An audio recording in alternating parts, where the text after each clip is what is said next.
ایک غلط فہمی جو ہوتی ہے وہ یہ ہے کہ ہم لوگ جب مسح کرتے ہیں سر کا تو مختلف علاقوں میں مختلف مسح کے طریقے ہوتے ہیں. کچھ جگہ مسح کا طریقہ اس طرح سے ہوتا ہے کہ ایک آدمی مسح کرتا ہے,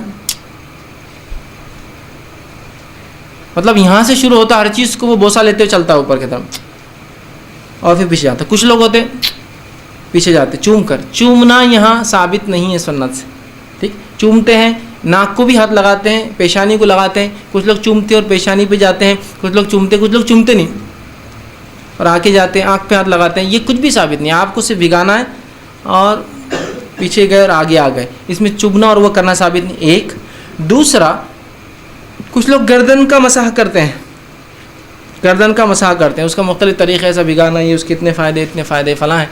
گردن کا مسح کسی صحیح روایت سے ثابت نہیں ہے. اس کے اپنے فائدے ہوں گے, فائدوں سے ہم کو انکار نہیں, اس لیے کہ جسم کو دھونے کے فائدے ہوتے ہی ہیں, تو آپ الگ سے دھوئیے اس کو, آپ کو دھونا ہے تو. لیکن گردن کا اسپیشل مسح, ہاں گدی پہ جانے تک کچھ پانی چلے جائے کوئی مسئلہ نہیں, اسپیشل مسح کرنا یہ سنت سے ثابت نہیں ہے. کسی صحیح روایت سے گردن کا مسح کرنا ثابت نہیں ہے, یاد رکھیے.